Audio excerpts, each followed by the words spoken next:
The cold October sky spread over Chicago when the Riverside Estate auction began, and curious crowds filled the wide lawn outside the tall mansion.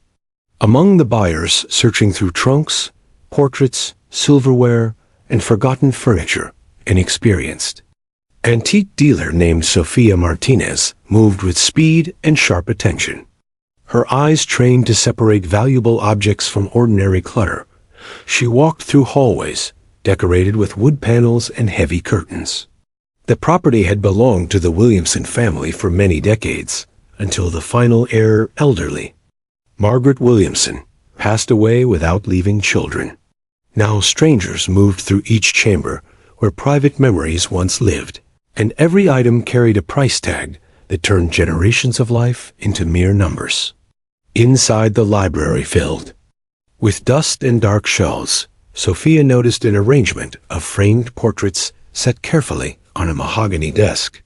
Most images showed ordinary scenes, weddings, graduations, family dinners, yet one frame demanded her attention.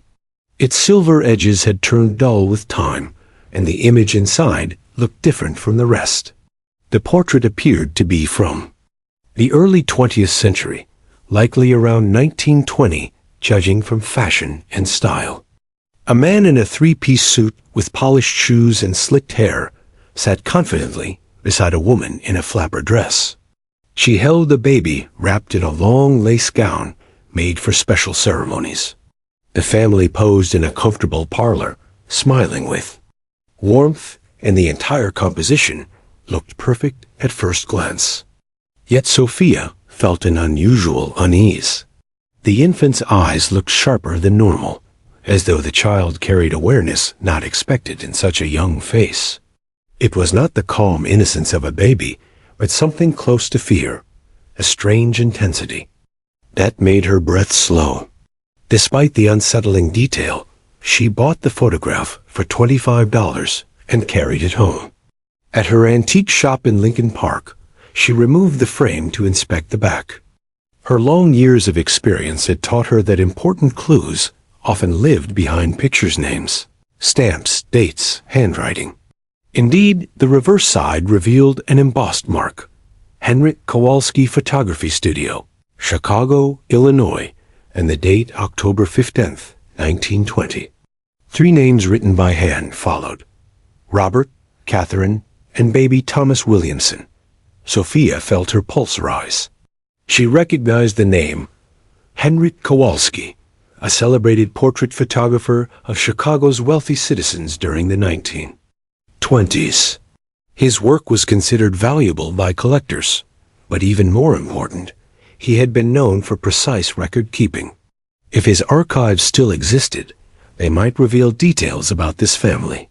She spent hours searching through records, and what she found deepened the mystery. Robert Williamson was a banker tied to Chicago's financial elite. His wife Catherine came from a powerful railroad family. Yet their child Thomas had died only weeks after the photograph was taken. Newspaper archives revealed an obituary stating sudden infant death syndrome as the cause. Medical understanding of such cases during that time remained very limited, and Sophia stared at the baby's troubled eyes in the picture once again. Could the camera have caught something the human eye could not?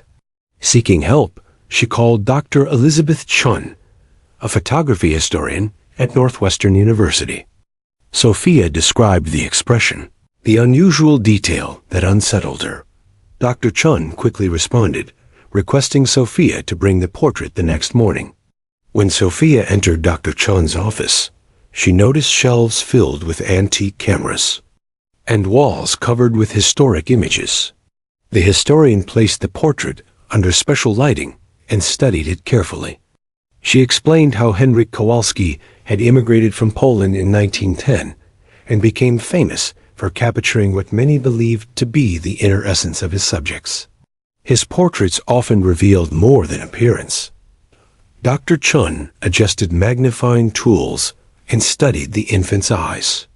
She explained that babies at such an age usually had very simple expressions, smiles, cries, or blank stares, but this child seemed focused on something to the left of the camera. His look showed neither curiosity nor surprise, but something closer to fatigue, even fear. Dr. Chun also pointed to shadows and lighting inconsistent with Kowalski's usual methods. It appeared that an extra light source had come from the same direction where the child's gaze lingered. Something bright had been near that spot during the session. The historian leaned back and spoke gravely. Infants that young often react strongly to immediate surroundings. The question remained, what stood in that room outside the frame of the camera? When Sophia revealed that Thomas had died within weeks of the session, Dr. Chun's face grew serious. Medical science in 1920 often misclassified infant deaths, and such expressions might not be accidental. She urged Sophia to research further into the family background. In following days, Sophia visited archives and discovered troubling information. Robert Williamson had been involved in suspicious financial ventures during 1919 and 1920, investments linked to fraud, though he was never formally charged. Catherine, meanwhile, had suffered mental strain recorded as nervous exhaustion. Sophia found a society column entry noting that after Thomas's death, Robert and Catherine left for extended travel abroad and sold their mansion for far less than its worth. Digging deeper in genealogy sections, she learned that Thomas had not been the couple's first child to die. Catherine had delivered a daughter named Mary 2 years earlier, who also died before her first birthday, recorded again as sudden infant death syndrome. 2 children, both dead before turning 1, both attributed to the same mysterious condition. The realization made Sophia stare again at the photograph, baby Thomas's expression now appearing almost like silent warning. Sophia traced the location of the Williamson home, discovering that it still existed but had been converted into modern condominiums. She contacted the current owner, Dr. Amanda Foster, a pediatrician with interest in historical properties. Foster welcomed Sophia and mentioned unusual details about the apartment. She showed Sophia the parlor where the portrait had likely been taken. Architectural features matched the image despite renovations. Dr. Foster revealed that during restoration, she had uncovered preserved sections of wallpaper in the old nursery. Strange small stains shaped like fingerprints pressed into the pattern at the level of a crib had been found. Chemical analysis revealed traces of laudanum, a strong opiate commonly used in the early 20th century. Sophia felt her stomach tighten. Dr. Foster also presented a letter Catherine had written to her sister just days after Thomas's death. The writing revealed suspicion toward Robert, mentioning bottles of laudanum in his study and describing how the baby's skin felt cold the night he died.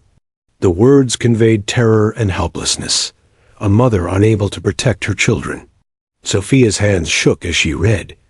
Dr. Foster then revealed a hidden diary page Catherine had left behind. The writing showed her watching Robert administer supposed medicine to Thomas, after which the baby would grow unusually sleepy. Catherine expressed determination to protect her son, but the entry ended suddenly as though interrupted. The evidence suggested Robert had poisoned his children systematically. Sophia looked back at the photograph, realizing baby Thomas had been staring directly at his father. Dr. Foster confirmed this interpretation, noting that infants often recognize danger instinctively. If Robert had caused repeated illness, Thomas may have associated his father's presence with fear.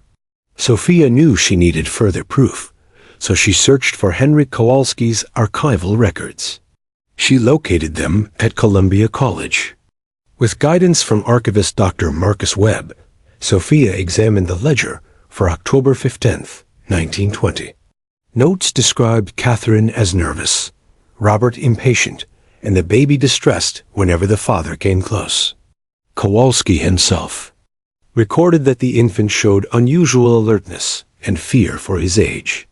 A letter from Catherine to Kowalski, days after Thomas's death, also appeared. requesting him to preserve records privately and noting how the baby's eyes in the photograph captured something vital. Sophia felt chills. A century later, the photographer's careful notes and the mother's desperate plea seemed to speak directly through time. Sophia carried the portrait and documents back to her shop with heavy thoughts. She realized the pieces formed a story too dark to ignore. To move further, she contacted Detective Maria Santos from the Chicago Police Department Cold Case Division. Although a century had passed, Sophia believed the evidence demanded professional review. Detective Santos listened carefully as Sophia laid out the photograph, Kowalski's ledger notes, Catherine's desperate letter, and Dr. Foster's discoveries.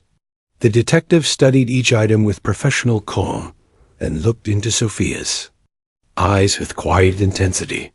She explained that while prosecution was impossible after so long, the pattern resembled modern cases of family annihilators, individuals who destroy their own households often for financial gain or control. Santos searched databases and uncovered disturbing records.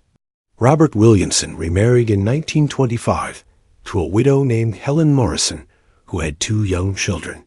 Within 3 years, both children were dead, one from pneumonia, the other from wasting sickness, and Helen herself passed away soon after. Following her death, Robert inherited her wealth and moved to California, where he lived until 1954 without further marriages. The detective concluded that Robert had likely repeated his pattern of destruction. Sophia felt horror rising in her chest as she realized baby Thomas had not been the only victim. The eyes in the photograph now carried the weight of countless lives lost. News of Sophia's discovery spread into academic circles, and soon she received contact from Dr. Patricia Williamson, a psychiatrist and distant relative of Catherine. Patricia revealed that she had been researching family history for years and believed Catherine had left behind important papers. When they met, Patricia presented a collection of diary fragments Catherine had mailed to her sister Margaret during the 1920s. Combined, the pages painted a harrowing story. Catherine described her growing fear of Robert, his coldness toward their children, and her discovery of life insurance papers connected to large sums. She described the day of the portrait session, noting how Robert glared at Thomas with a calculating look rather than paternal affection. She admitted she insisted the baby be included in the photograph because she felt uncertain about his survival. Later entries described how she found bottles of laudanum marked with tiny scratches as though doses had been measured. She recounted heated arguments with Robert, who dismissed her concerns as nervous fantasies. The words carried despair but also determination to protect her child. The last entries revealed her plan to escape with money she could access, fearing Robert might harm her next. These writings confirmed what the photograph had hinted. Robert Williamson was not simply a stern banker, but a calculated killer who eliminated his children for reasons only he knew, perhaps wealth, perhaps cold control. The story reached scholars who organized a symposium at Northwestern University under Dr. Chun's guidance. Experts in criminology, history, and photography gathered to examine the Williamson case. Sophia stood before the audience with the enlarged portrait behind her. She explained how a single image had led to the uncovering of a hidden tragedy, how the baby's silent eyes carried truth across generations.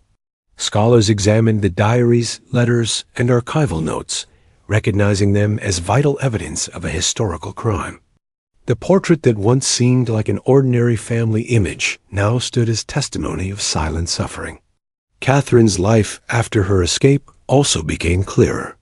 Patricia explained that Catherine never remarried and devoted her years to helping abused women and children, though she never publicly revealed her own nightmare. She carried the photograph until her death in 1965, always keeping the image of Thomas near. Patricia also presented a final sealed letter Catherine had left behind with instructions to open only if the truth ever emerged. With trembling hands, Sophia read the message aloud. Catherine confessed that her children had been murdered by Robert, that she had been powerless in a society that would not believe her against a respected man, but she documented everything in hope that someday truth would surface. She asked whoever uncovered her words to remember her babies as loved, innocent, and important, and to understand that evil often hides behind respectable faces. The audience grew silent as the letter's words echoed through the hall. Many wiped tears as they stared at the enlarged image of Thomas, whose weary gaze finally received understanding. The symposium concluded with recognition that photographs can carry hidden evidence across centuries. Sophia felt a deep sense of fulfillment, yet also sorrow that the truth had taken so long to be seen. The Chicago History Museum later acquired the portrait and related materials, displaying them with the full story of the Williamson tragedy. Visitors often paused before the image, staring into the baby's eyes and sensing a presence that refused to be silenced. Guides explained how the photograph became one of the most important pieces of criminal evidence preserved by history. The eyes that once unsettled Sophia at an estate sale had become symbols of silent testimony. In the closing moment of the exhibition, Sophia stood again before the portrait. She thought of Catherine's suffering, of Thomas's short life, of the children who followed in later years, all destroyed by a man shielded by wealth and reputation. She understood that truth, no matter how deeply buried, eventually rises. Thomas Williamson could not speak, but through his gaze, through the courage of his mother, and through the persistence of those who came later, his story survived. The cold eyes of Robert Williamson had failed to silence the weak, for even infants can leave testimony when captured by a lens that refuses to lie. And as Sophia whispered quietly in the museum hall, she promised the child that his life had not been forgotten. The portrait remained, framed behind protective glass, no longer a symbol of wealth, but a witness of tragedy, warning generations that evil often hides behind calm smiles, and that one photograph can outlast deception, carrying truth across an entire century.